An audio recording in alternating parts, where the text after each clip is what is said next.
أما بعد فأعوذ بالله من الشيطان الرجيم ولا تعاونوا على الإثم والعدوان واتقوا الله إن الله شديد العقاب. وقال سيدنا رسول الله صلى الله عليه وسلم من أخاف أهل الإسلام أخافه الله يوم القيامة. آمنت بالله صدق الله مولانا العلي العظيم وصدق رسوله النبي الكريم ونحن على ذلك لمن الشاهدين والشاكرين والحمد لله رب العالمين. اللهم صل على محمد وعلى آل محمد كما صليت على إبراهيم وعلى آل إبراهيم إنك حميد مجيد. اللهم بارك على محمد وعلى آل محمد كما باركت على إبراهيم وعلى آل إبراهيم إنك حميد مجيد.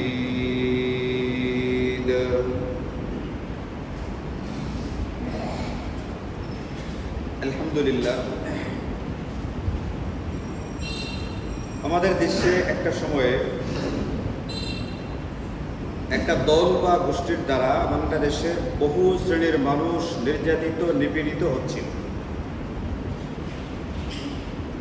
এই নির্যাতন এবং জুলুম থেকে বাঁচার জন্য হাজারের উপরে মানুষ তাদের জীবন দিয়ে এবং প্রায় 30,000-এর মতো মানুষ আহত হয়ে বাংলাদেশ এবং এই দেশের জনগণের একটা পরিবর্তন করতে চেয়েছি, যাতে করে দেশ এবং দেশের প্রতিটা মানুষ নিরাপদে থাকে, ভালো থাকে, শান্তিতে থাকে, কেউ কোনো রকমের জুলুম বা নির্যাতনের শিকার না হয়, কেউ কোনো রকমের আতঙ্কে না থাকে। এটার জন্যে এত বড় রকমের একটা আন্দোলন, বিপ্লব, অভ্যুত্থান, যে যাই বলুক, একটা ঘটনা সংঘটিত হয়েছে। এখন এই পরিবর্তনের পরেও যদি পরিবর্তনের আগের মতো দেশ এবং দেশবাসী কোনো রকমের অনিরাপত্তাহীনতায় থাকে, কোনো রকমের জানমালের ঝুঁকিতে থাকে, তাহলে এই যে হাজারের উপরে মানুষ তাদের জীবন দিয়ে দিল, এই জীবন দেওয়াটা বেকার এবং নিষ্ফল হয়ে যায়। হাজার হাজার মানুষ যে আহত হলো, এই আহত হওয়াটাও বেকার হয়ে যায়। কিন্তু আমি পেপার পত্রিকা পড়ে দেখি, খুলে দেখি, শুধুমাত্র যে অনলাইনে এরকমটা না, অনলাইনের খবর অনেকে বিশ্বাস করে না, যেহেতু এখানে অনেক ফেক খবরও আসে। কাগজে পেপার যদি আমরা দেখি, আমি দৈনিক 2-3টা পত্রিকা পড়ি, শুধুমাত্র দেশ এবং দেশবাসীর খবরটা জানার জন্য, কোথায় কি হচ্ছে না হচ্ছে, বিশ্বের অবস্থাটাকে বুঝবার জন্যে। তো পেপার পত্রিকা পড়লে দেখা যায় আগে সুনির্দিষ্ট একটা দল বা গোষ্ঠী থেকে জুলুম বা নির্যাতনের ভয় ছিল। যদি কেউ তাদের বিরুদ্ধে না যেত তাহলে তেমন একটা ভয় বা আশঙ্কার ব্যাপার ছিল না। কিন্তু পট পরিবর্তনের পরে এমন হয়েছে, এখন যে মানুষের জানমালের উপরে কোন দিক থেকে কখন কিরকমের আক্রমণ আসবে এটা বোঝাটাই কঠিন হয়ে গেছে। যার যেখানে যে পরিমাণ শক্তি আছে, সুযোগ আছে, অন্যের জানমালকে ক্ষতিগ্রস্ত করার চেষ্টা করতেছে। পেপার পত্রিকাতে এটার নাম দিয়েছে মব ভায়োলেন্স।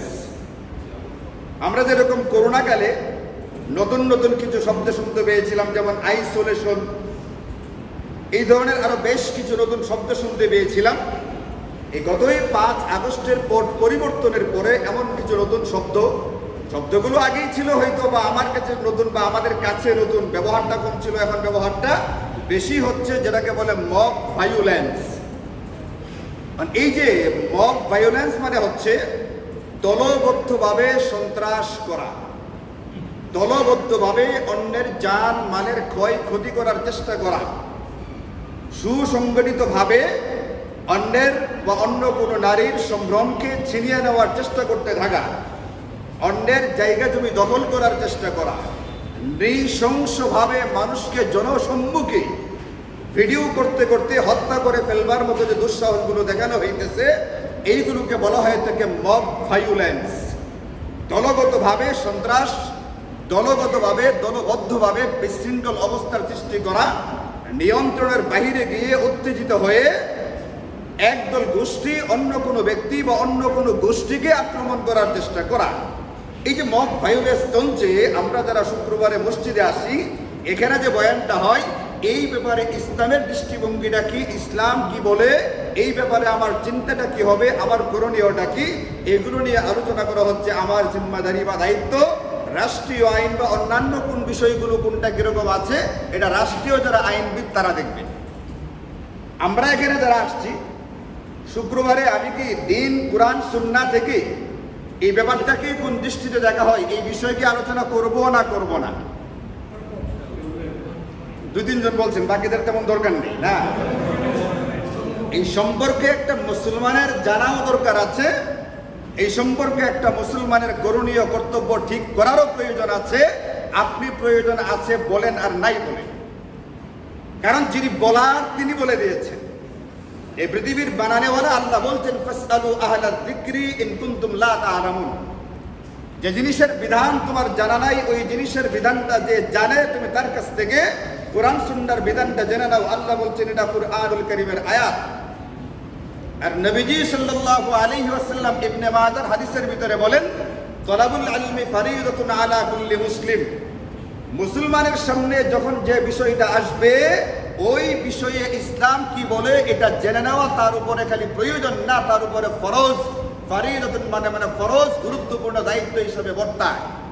এই জন্য কেউ যদি বলে প্রয়োজন নাই, অথবা যদি প্রয়োজনের কথা বললই না, তাও কিচ্ছু যায় আসে না। কোরআন সুন্নাহ বলছে প্রয়োজন আছে, এই জন্য বলতেও হবে, আপনাদের শুনতেও হবে, জানতেও হবে, এবং মুসলমান হয়ে থাকলে এইগুলোকে মেনেও নিতে হবে। মব ভায়োলেন্সের ব্যাপারে কুরআনুল কারীমে আছে। সূরাতুন নামল একটা সূরা আছে কুরআনুল কারীমে। নামল মানে পিপিলিকা। এই পিপিলিকা নামের একটা সূরা কুরআনুল কারীমে আছে। এই সূরার ভিতরে আল্লাহ বলেন যে ওয়াকানা ফিল মাদিনাতি রাহতুই। কুরআনুল কারীমে আল্লাহ বলছেন হযরত সালেহ আলাইহিস সালামের জামানায় ওয়াকানা ফিল মাদিনাতি তিসআতু রাহতিন ইউফসিদুনা ফিল আরদ। 9 জনের একটা দল ছিল। 9 জনের। কত জনের? 9 জন। কি একক ব্যক্তি না একটা দল? একটা দল। দলবদ্ধভাবে এদের কাজ ছিল ইউফসিদুনা ফিল আরদি, পৃথিবীতে অশান্তি সৃষ্টি করা, বিশৃঙ্খলা করা, মানুষের ভিতরে অশান্তি সৃষ্টি করা, মানুষকে পেরেশান করা। ওয়ালা ইউসলিহুনা, এরা কখনোই সমাজের ভিতরে শান্তি স্থাপনের কোন রকমের কাজ করতো না। এই যে মব ভায়োলেন্স কুরআনুল কারীমে সূরাতুন নামলের ভিতরে আল্লাহ বলে দিয়েছেন, কুরআনুল কারীমের ভিতরে আল্লাহ পাক আলোচনা করেছেন, এটা খালি গল্প করার জন্য গল্প, নাকি এখান থেকে শিক্ষা নেওয়ার প্রয়োজনীয়তা আমাদের আছে? আর যে 9 দলের ওই দলটা, 9 জন ব্যক্তি মিলে যে সন্ত্রাস করত, অশান্তি করত, উশৃঙ্খলা করত, সমাজের মধ্যে দেশের মধ্যে বিশৃঙ্খলা সৃষ্টি করত, এদের পরিণামটা কি হয়েছে আল্লাহ বলছে, ফানজুর কাইফা কানা আকিবাতু মাকরিহিম। ও দুনিয়ার মানুষ, তোমরা তাদের শেষ আঞ্জাম বা পরিণতি, এদের শেষ ফলাফলটা কি হয়েছিল এটা ভালো করে দেখো। আল্লাহ বলছেন আমাদেরকে, ওই দলবদ্ধ সন্ত্রাস যারা করতো, মব ভায়োলেন্স যারা করতো, এদের পরিণতি কি হয়েছিল দুনিয়ার মানুষ তোমরা দেখো। এটা আল্লাহ বলছেন দেখবার জন্য। আমাদের দেখার দরকার আছে না নাই? দেখার দরকার আছে। আল্লাহ বলছেন, ইন্না দাম্মারনাহুম ওয়া কওমাহুম আজমাইন। আমি এদেরকে এদের গোষ্ঠী সহকারে সমূলে নির্মূল করে ফেলেছি। এদেরকে আসমান থেকে ভয়ঙ্কর শাস্তি দিয়া এদেরকে নিস্তনাবুদ করে দিয়েছি। এরা ষড়যন্ত্র করত। ক্বালু তাকাসামু বিল্লাহ, আল্লাহর নামে কসম খাইত। করতেছে শয়তানি, কসম খাইতো কার নামে? আল্লাহর নামে কসম করে বলতো, তাকাসামু বিল্লাহি লানুবাইতিতান্নাহু ওয়া আহলাহু। আমরা হযরত সালেহ এবং তার পরিবারকে রাত্রিবেলায় হত্যা করে ফেলবো। যারা সমাজে শান্তি সৃষ্টি করতে চায়, যারা সমাজে হক বা ন্যায় কথাগুলো বলতে চায়, এদের জবানকে বন্ধ করে দেওয়ার জন্যে, এদের বয়ানকে বন্ধ করে দেওয়ার জন্য এরা আল্লাহর নামে কসম খেয়ে ষড়যন্ত্র করত, চক্রান্ত করত। আমরা রাত্রিবেলায় একে এর পরিবার সহ সবগুলোকে মেরে ফেলবো, এরপরে সকালবেলায় বলবো আমরা কিচ্ছুই জানি না। আমার দোষটা কোথায়? আমি কি দোষ করেছি? হাজারো মানুষ মেরে এরপরে এই কথা বলতো, এমন লোক ছিল না বাংলাদেশে। আমার অপরাধটা কোথায়? আমি কি করেছি? আমরা ভুলে যাওয়া বাঙালি অনেক সময় অনেক কিছু ভুলে যাই, মনে থাকে না। কিন্তু হাজার মানুষকে মেরেও কোন নেতা নেত্রী এই কথা বলেছিল, আমার দোষটা কোথায়, আমার অপরাধটা কোথায়, আমি কি করেছি? সে তার দোষ খুঁজে পায় না। কেন খুঁজে পায় না? কারণ এ ছিল ওই হযরতে সালেহ আলাইহিস সালামের জামানায় যারা দলবদ্ধ সন্ত্রাসী ছিল, ওই গোষ্ঠীর উত্তরসূরি হচ্ছে এই নেতা বা নেত্রী। এই জন্য ওরা যেরকম তাদের দোষ খুঁজে পাইতো না, এই নেতা বা নেত্রীও তার দোষ কি করে না, খুঁজে পায় না। আল্লাহ এদের ইতিহাস আমাদের সামনে তুলে ধরেছেন, তুলে ধরে আমাদেরকে বলেছেন এইটা তোমরা এদের ইতিহাসটা দেখো, এদের থেকে শিক্ষা গ্রহণ করো। কারণ পৃথিবীর সবচেয়ে সৌভাগ্যবান ব্যক্তি সেই ব্যক্তিটা যে নাকি অন্যের কাছ থেকে শিক্ষা নেওয়ার চেষ্টা করে। অন্যের পরিণতি থেকে শিক্ষা নিতে হবে, শিক্ষা নেওয়াটা একজন সৌভাগ্যবান ব্যক্তির পরিচয়। কিন্তু আফসোসের কথা হচ্ছে, দুঃখের কথা হচ্ছে, এত বড় একটা অভ্যুত্থান, হাজারের উপরে মানুষ প্রাণ দেওয়ার পরে, হাজার হাজার মানুষ আহত হওয়ার পরেও দেশের ভাবভঙ্গি পেপার পত্রিকা দেখলে আপনি দেখবেন আসলে আমাদের ভিতরে কোনো পরিবর্তন আসে নাই। আমরা আগের ঘটনা থেকে শিক্ষা নেওয়ার চেষ্টা করি নাই। আগে ওনারা যেরকম সন্ত্রাস করেছে, এখন যারা আছি কিছুটা ক্ষমতা আছে, এখনো চূড়ান্তভাবে ক্ষমতায় যাই নাই, আমাদের দ্বারা ওই রকমের সন্ত্রাসী কার্যকলাপই হয়ে যাচ্ছে। তাহলে পরিবর্তনটা কোথায় হলো? হাজার মানুষের প্রাণ দেওয়ার বিনিময়টা কি পাইলাম আমরা? হাজার হাজার মানুষের অঙ্গহানি, এটার কি রেজাল্ট বা পরিণাম ফলাফল আমাদের কাছে রয়েছে? এই জন্য আল্লাহ বলছেন দেখো, কোরআন থেকে শিক্ষা নেওয়ার চেষ্টা করো। পেপার পত্রিকা খুললেই খালি মব ভায়োলেন্স। কেন এটা হবে?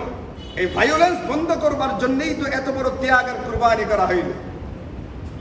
এখন এই মব ভায়োলেন্স তো বুঝলাম, দলগতভাবে কোনো খবরের যাচাই বাছাই পরীক্ষা নিরীক্ষা না করে উত্তেজিত হয়ে উশৃঙ্খল জনতা বিশৃঙ্খল করতে শুরু করে, এটার নাম মব ভায়োলেন্স। এই জন্য যদি হত্যা করে ফেলতে হয়, হত্যা করে ফেলা হয়। হত্যা যদি নৃশংসভাবে করতে হয়, নৃশংসভাবেই করা হচ্ছে।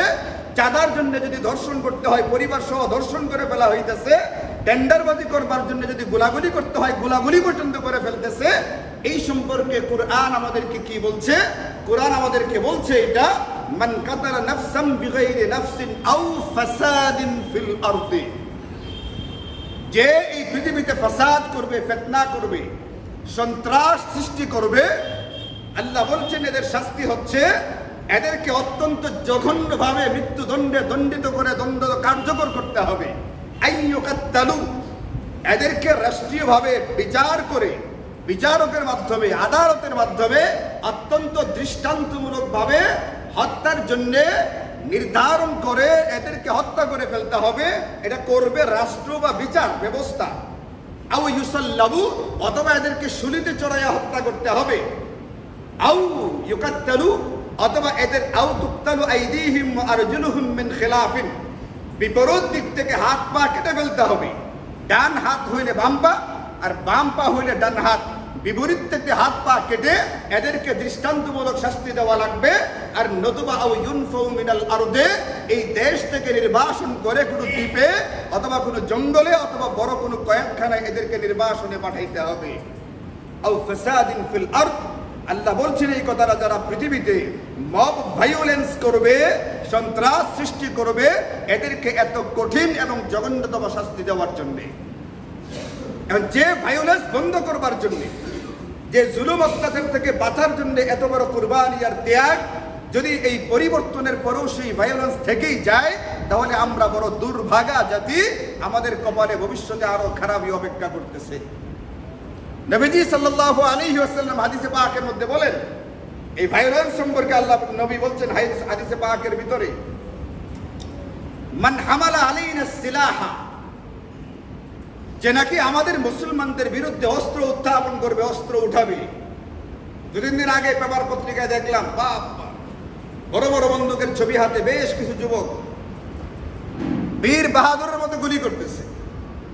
নবীজি বলছেন, মান হামালা আলাইনা সিলাহা, যে আমাদের বিরুদ্ধে অস্ত্র উঠাবে, গুলি করে না এখনো, শুধু অস্ত্র উঠাইছে, ফালাইসা মিন্না, এ আমার উম্মত নয়। নবীজি অস্বীকার করে গেছেন দুনিয়াতে, ঘোষণা দিয়ে গেছেন কিয়ামত পর্যন্ত যে আমার কোন উম্মতের উপরে অস্ত্র উঠাবে, এমনকি আমার কোন উম্মতকে ভীতি প্রদর্শন করবে, ভয় দেখাবে, মান আখাফা আহলাল ইসলাম, কোন মুসলমানকে যদি ভয় দেখায়, আখাফাহুল্লাহু ইয়াউমাল কিয়ামা, নবীজি বলেন কিয়ামতের দিন এই ভয় দেখানে ওয়ালাকে আল্লাহ ভয় দেখাবেন, হাসরের ময়দানে এমন এক ভয়ঙ্কর পরিস্থিতি তৈরি করবেন তার জন্য, তার কোনো গত্যন্তর থাকবে না, কোনো উপায় থাকবে না।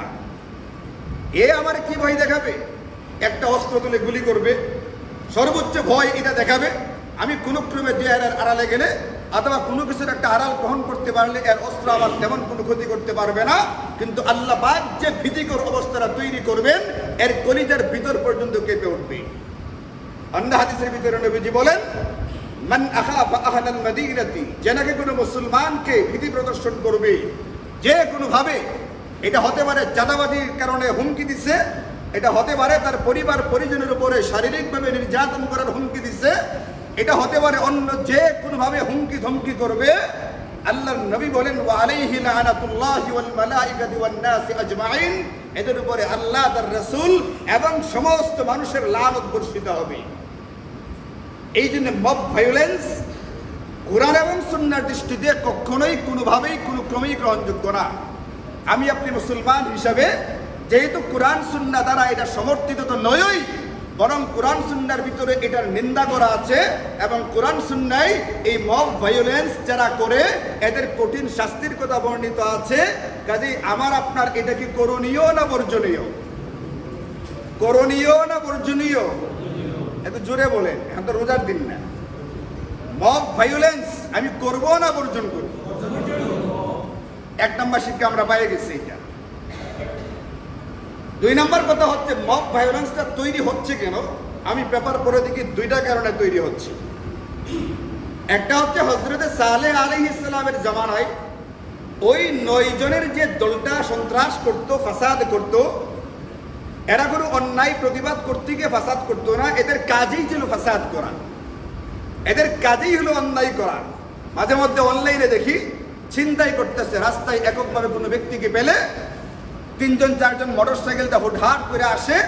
ওই দিন একটা ঘটনা পেপারে আসছে, একবারে তার গেঞ্জিরা সহকারে খুলে নিয়ে গেছে, ব্যাগ ট্যাগটা নিচ্ছে, শুধুমাত্র নিচের কাপড়টা রয়েছে, বাকি উপরের টি-শার্টটা পর্যন্ত খুলে নিয়ে গেছে।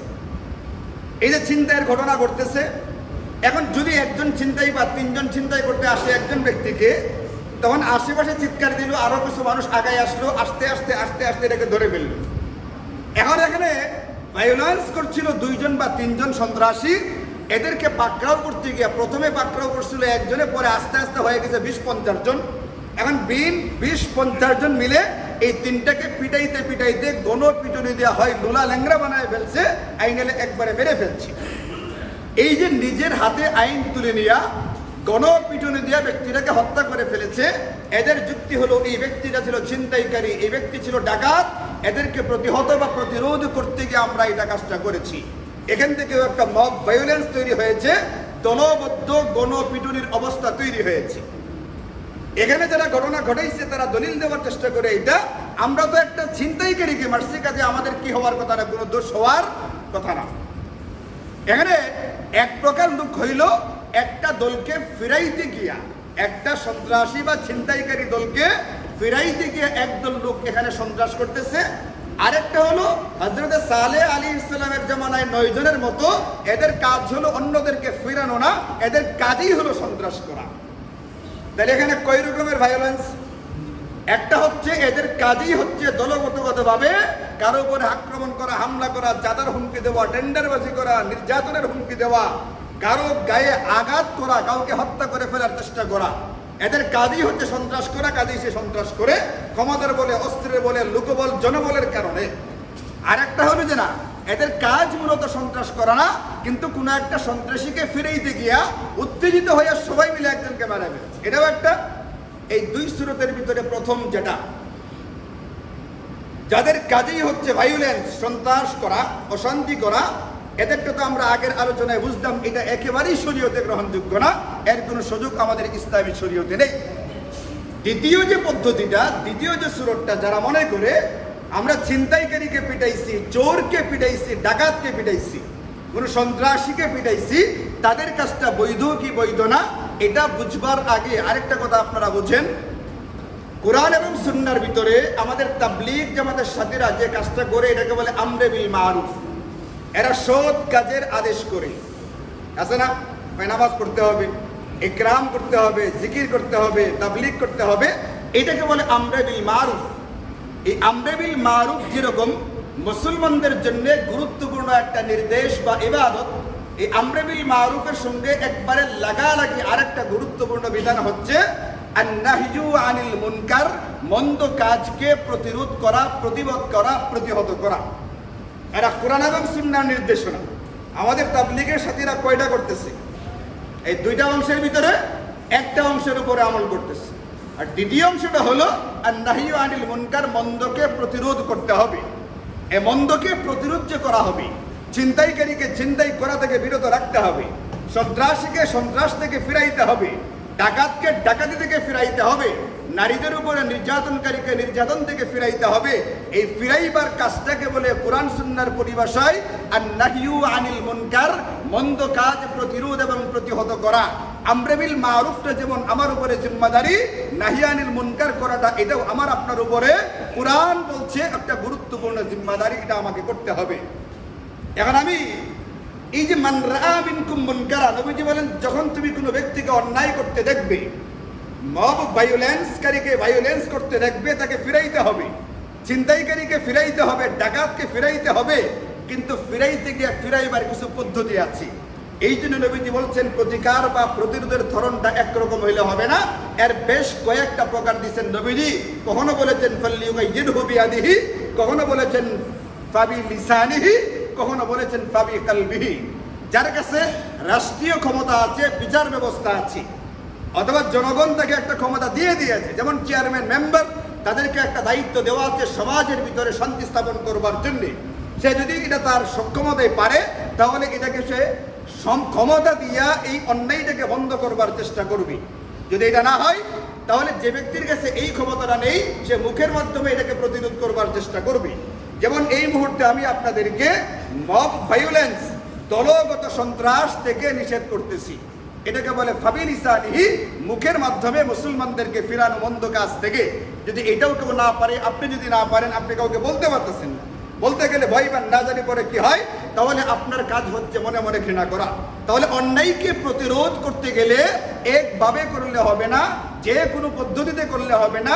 এটা কার জন্য কোন পদ্ধতিটা উপযুক্ত, এটাকে বাছাই করতে হবে, নির্বাচন করতে হবে। সে ওই পদ্ধতিতে তখনকে এটাকে প্রতিরোধ করবে, যে সেভাবে করলে হবে না। সুতরাং দ্বিতীয় পদ্ধতিতে যারা ছিনতাইকারীকে গণপিটুনি দিতে দিতে মেরে ফেলছে, চোরকে যাচ্ছে তাইভাবে প্রহার করতেছে, এটা আবার আমাদের জন্য অনুমতি নেই। এটা করবে রাষ্ট্র, এটা করবে বিচার ব্যবস্থার যারা জিম্মাদার, তাদের উপরে জিম্মাদারি এটা। এই জন্য মব ভায়োলেন্স এটা নিজে থেকে করা যেরকম জায়েজ নেই, এটা উত্তেজিত হয়ে কারো দ্বারা উৎসাহিত উদ্বুদ্ধ হইয়া এটা করবার অনুমতি সুযোগ শরীয়ত আমাদেরকে দেয় নাই। এই জন্য আমার আপনার করণীয় হচ্ছে, কর্তব্য হচ্ছে নাহি আনিল মুনকার, এটা তো করতে হবে, মন্দ কাজের প্রতিবাদ প্রতিরোধ করতে হবে, কিন্তু আমি এটার কোনভাবে উপযুক্ত, আমার ভিতরে কোন যোগ্যতাটা আছে, এটাকে যাচাই বাছাই করে পরীক্ষা নিরীক্ষা করে ওই পদ্ধতিতে আমাকে নাহি আনিল মুনকার করতে যেতে হবে। আর নতুবা ভাই বাম হাতে কেন চা খান, এই দাওয়াত খাইতে গিয়ে চোর তাপ্পর খাওয়া লাগতে পারে। কারণ কোনটার উপযুক্ত আমি, কাকে কোন অবস্থায় দাওয়াত দেওয়া যাবে, নাহি আনিল মুনকার করা যাবে, মন্দ কাজ থেকে ফিরানো যাবে, এটার তরিকাটা আগে জানতে হবে। দাওয়াতের কাজ যে সে যে কোনোভাবে করতেই পারবে না। দাওয়াতের কাজ কোনো সাধারণ কাজ না। এই পৃথিবীর সর্বশ্রেষ্ঠ তবকা যেটা, এই পৃথিবীর সর্বশ্রেষ্ঠ মানুষ যারা ছিলেন হযরতে আম্বিয়া আলাইহিমুস সালাতু ওয়াস সালাম, আল্লাহ তাদেরকে এই দাওয়াতের কাজের জন্য নির্বাচন করেছিলেন, বাছাই করেছিলেন। এই কাজটা একেবারে হালকা নগণ্য কোনো কাজ হইলে তাদেরকে বাছাই করবার প্রয়োজন হইত না। আপনি কি মনে করেন আলু বেচার জন্য কি এমএ পাস করা লাগবে? আরে বলেন না, মাছ বাজার আলু বিক্রি করার জন্য, বেগুন বিক্রি করার জন্য কি আমি বাস করা লাগে? এটার প্রয়োজন হয় না। আল্লাহ পাক তাদেরকে দিয়ে এই কাজ করিয়েছেন, মানে হচ্ছে অতি গুরুত্বপূর্ণ একটা কাজ এটা। এই কাজের বিধিবিধান আছে, পদ্ধতি আছে, তরিকা আছে, হুকুম আছে, এইগুলো আগে জানতে হবে, এরপরে এই ময়দানে কাজ করতে হবে। আপনি বলবেন জানি না, কাজ করবো না, এটাও হবে না। দাওয়াতের কাজ করা আপনার উপরে গুরুত্বপূর্ণ জিম্মাদারি। আমরে বিল মারুফ নাহি আনিল মুনকার অতি গুরুত্বপূর্ণ একটা দায়িত্ব। এটা আপনাকে করতে হবে, করতে হলে জানতে হবে। আপনি জানবেন, এরপরে আপনি কাজটা করবেন। জানি না এই জন্য করলাম না, এটা চলবে না। এই ব্যাপারে ইমাম নববী রাহিমাহুল্লাহ প্রখ্যাত মুহাদ্দিস কিতাব লিখেছেন রিয়াদুস সালিহিন, খুবই চমৎকার হাদিসের কিতাব। আমি আপনাদেরকে সম্ভবত গত শুক্রবারে হাদিসের একটা কিতাব নিয়ে বলেছিলাম, আল আদাবুল মুফরাদ, যদি আপনাদের মনে থেকে থাকে। কারো কি মনে আছে নাকি সবারই উপরে গেছে? মনে আছে কারো? মনে নেই, উপরে গেছে কার সবার? যাক, গত সপ্তাহে বলেছিলাম আল আদাবুল মুফরাদ, ওটা যেমন একটা চমৎকার হাদিসের কিতাব, এই রকমের আরেকটা হাদিসের কিতাব হচ্ছে রিয়াদুস সালিহিন। এটা লিখেছেন ইমাম নববী, খুবই চমৎকার একটি কিতাব। এই কিতাবে বলে দেওয়া আছে আপনি খালি উজর পেশ করলেই আল্লাহ পাক উজর কবুল করবেন না। কোন উজরটা গ্রহণ হবে, সেই উজরটা কখন গ্রহণ হবে, এই সম্পর্কে ইমাম নববী মুস্তাকিল বা আলাদা একটা অধ্যায় রচনা করেছেন। কাটটা কবুল করা হবে, কাটটা কবুল করা হবে না, এরপরে উজরের বিবেচনা হবে। আর নতুবা তো মানুষ, সারা দুনিয়ার মানুষ আল্লাহ রাখবে, আল্লাহ জানতাম না, বুঝছিলাম না, ভুলে করে লাইছি। বলে মার্ডার করছো করে পাথর দিয়ে, বড় বড় পাথর দিয়ে মিললে আল্লাহ বুঝছিলাম না। মুরব্বী তো বুঝছি না, মুরব্বী হওয়ার কারণে কি করি নাই, বুঝি নাই। উজর পেশ করবে না, করবে না, সবার উজর গ্রহণ হবে না।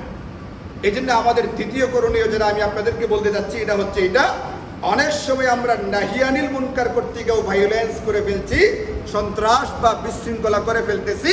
এটাও আমাদের জন্য করার সুযোগ নেই।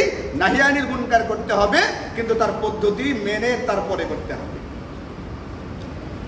সর্বশেষ কথা হচ্ছে এটা, যারা এই মুহূর্তে সারা দেশে মব ভায়োলেন্স করতেছে, এটা যেভাবেই করুক, যে ক্ষমতা, যে শক্তি, যে লোকবল, জনবলের কারণেই করুক না কেন, এদের সঙ্গে আমাদের জড়িত হওয়ার কোনো সুযোগ বা সম্ভাবনা আছে কিনা, শরীয়ত এই ব্যাপারে আমাদেরকে কি বলে।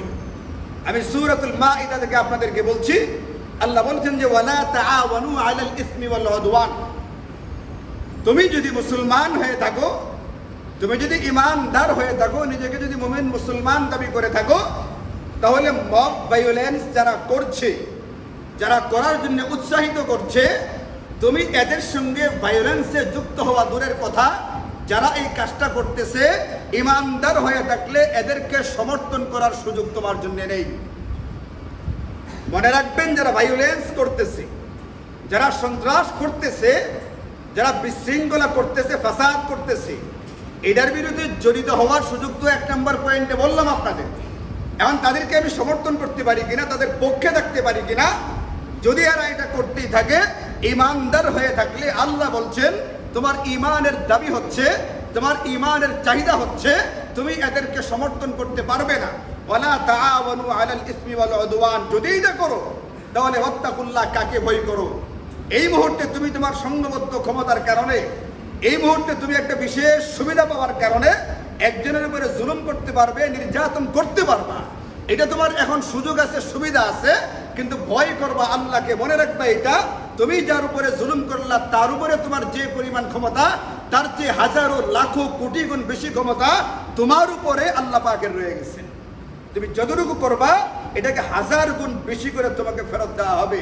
এই জন্য মব ভায়োলেন্সকারী যারা আছে, এদের মধ্যে যুক্ত হওয়া দূরের কথা, এদেরকে কোনোভাবেই সমর্থন করবার সুযোগ নেই। আল্লাহ বলছেন এই ব্যাপারে ওয়াত্তাকুল্লাহ, আল্লাহকে ভয় করো, ইন্নাল্লাহা শাদীদুল ইকাব, আল্লাহ কিন্তু শাস্তি দানে অত্যন্ত কঠোর এবং কঠিন। ওনার শাস্তি সহ্য করবার মতো ক্ষমতা এই পৃথিবীর কারণেই। এই জন্য মেরে ভাইও, এত বড় একটা অভ্যুত্থান যে হইছে একটা পরিবর্তনের জন্যে, এতগুলো মানুষের জীবন গেছে একটা পরিবর্তনের জন্যে। দেশ এবং দেশবাসী ভালো থাকবে, সুখে থাকবে, শান্তিতে থাকবে, এমন একটা আশা নিয়ে এত বড় একটা কুরবানি করা হয়েছে। হাজারের উপরে মানুষ মারা গেছে, এটা কোনো খামখেয়ালির কথা না, সাধারণ কোনো কথা না। আমার আপনার কেউ মারা যায় নাই, টের পাই নাই, কিন্তু যে বাবার সন্তান মারা গেছে, যে সন্তানের বাবা মারা গেছে, তাদেরকে জিজ্ঞেস করেন তাদের কুরবানিটা কত বড় হয়েছে। হাজারের উপরে মানুষকে প্রাণ দিয়া পরিবর্তন আনা হয়েছে, হাজার হাজার মানুষকে আহত হইয়া কারো চোখ নেই, কারো হাত নেই, কারো পা নাই। এত কঠিন কুরবানি কেন দেওয়া হয়েছে? দেশ এবং দেশবাসীর ভাগ্যের একটা পরিবর্তন আনবার জন্যে। যদি সেই পরিবর্তন না হয় তাহলে এই কুরবানি, এই অভ্যুত্থান, এই বিপ্লব সবটাই বেকার হবে, নিষ্ফল হবে। নিষ্ফল যারা করতে যাচ্ছে, এটাকে ব্যর্থ যারা করতে যাচ্ছে, ওটার ভিতরে আমি থাকতে পারি না। যারা নিষ্ফল করতে চায়, যারা ব্যর্থ করতে চায়, এদেরকে আমি আপনি সমর্থনও করতে পারি না। যদি ভায়োলেন্স থেকেই যায় তাহলে আগে ওনারা কি অসুবিধা ছিল? তারা তো এটাই করতেছিল। যদি ভায়োলেন্সই থাকে তাহলে এত কুরবানি কেন, এত পরিবর্তনের প্রয়োজনটা কি? এই জন্য আমরা এখন যারা 5 আগস্ট পরবর্তী মানুষ আছি, শুধুমাত্র সাম্প্রদায়িকতার কারণে আমি একটা দলকে সমর্থন করি, একটা দলকে সাপোর্ট করি, শুধুমাত্র এই কারণে তার সকল অন্যায়কে মেনে নেওয়া, মুসলমান হিসেবে সেটা আমাকে আমার আল্লাহ দেয় নাই অধিকার। মুসলমান হিসেবে আমি, এটাকে বলে সাম্প্রদায়িকতা। অন্যায় করলে করুক, কিন্তু আমার দল যেহেতু, কাজে আমি তার সাথে আছি। এটা আপনি থাকতে পারেন আপনার চিন্তায় বিবেচনায়, কিন্তু আল্লাহ মিয়া বলছেন তোমার জন্য সেই অধিকার নেই। তুমি তাকে সমর্থন করবে, তাকে সহযোগিতা করবে যাদের দ্বারা দেশের পরিবর্তন হবে, যাদের দ্বারা দেশবাসীর পরিবর্তন হবে, যার দ্বারা দেশে শান্তি ফিরবে, যাদের দ্বারা দেশবাসীর জিন্দেগিতে শান্তি আসবে। এখন কখনো জায়গা দখল করে ফেলে, কখনো চাঁদার জন্য হত্যা করে ফেলবে, কখনো চাঁদা না দেওয়ার কারণে তার স্ত্রীকে ধর্ষণ করা হবে, কখনো কোনো একটা গন্ডগোলের কারণে বিভৎসভাবে নৃশংসভাবে হত্যা করে ফেলা হবে। এই জন্য এত বড় পরিবর্তন না। এই জন্য মেরে ভাইও, আমার আজকের আলোচনার মূল কথাটা হচ্ছে এটা। ভালো করে খেয়াল করবেন, শুরু থেকে যারা শুনছেন ভালো ছিল, ভালো করে খেয়াল করবেন। 1 নম্বর মব ভায়োলেন্স, দলগত সন্ত্রাস, যেটা দলবদ্ধভাবে যে সন্ত্রাস, এই ব্যাপারে কুরআনুল কারীমে আলোচনা আছে। এগুলো আল্লাহ পাক আমাদেরকে ফানজুর, নির্দেশসূচক শব্দ দিয়ে বলছেন, এই ইতিহাসগুলো দেখো, এইগুলো জানো। যারা এটা করতো এদের পরিণাম বা আঞ্জামটা কি হয়েছিল, এটা থেকে শিক্ষা নেওয়ার চেষ্টা করো। যারা এই শিক্ষাটা নেয়, আল্লাহর নবী বলছেন তারাই হচ্ছে সবচেয়ে সৌভাগ্যবান। এই জন্য একটা বার আমাদেরকে এই সম্পর্কে জানতে হবে, অবগত হইতে হবে। 2 নম্বর মব ভায়োলেন্স, এটা যে কোনো পদ্ধতিতে হোক না কেন, এটা আমার জন্য শরীয়তে জায়েজ নাই। আমার ঈমান, আমার ইসলাম আমাকে অনুমতি দেয় না। 3 নম্বর হচ্ছে নাহিয়ানিল মুনকার, আমাদেরকে করতে হবে, মন্দ প্রতিরোধ করতে হবে যার যার সামর্থ্য অনুযায়ী। নিজ নিজ সীমানার বাহিরে যাওয়া যাবে না। যার যতটুকু সামর্থ্য সুযোগ আছে ওই অনুযায়ী নাহিয়ানিল মুনকারের কাজটা করতে হবে। এবং 4 নম্বর কথা হচ্ছে, এই মব ভায়োলেন্সকারী যারা আছে এদের ভিতরে জড়িত হওয়ার কোনো সুযোগ তো আমার জন্য নেই। এদেরকে সমর্থন করবার অধিকার আমাকে দেওয়া হয় নাই, এদেরকে সহযোগিতা করবার অনুমতি আমাকে দেওয়া হয় নাই। যারা ভায়োলেন্স করবে তারা তো আলাদা, আর যারা সহযোগিতা করবে এদের ব্যাপারে আল্লাহ বলছেন আল্লাহকে ভয় করো, আল্লাহ কিন্তু শাস্তি দানে অত্যন্ত কঠোর একজন সত্তা। আল্লাহ তাআলা আমাদেরকে আমার কথাগুলো বুঝার তৌফিক দান করুন। বুঝাইতে পারছি কিনা জানি না, আল্লাহ তাআলা বুঝায় দেখ সবাই। আর যারা মাথার উপরে মেরে দিচ্ছে তা আলহামদুলিল্লাহ, কিছু কথা বুঝার আর কষ্ট করার দরকারই নেই। যাদের সুন্নত পড়া বাকি আছে সুন্নত পড়ে ফেলি।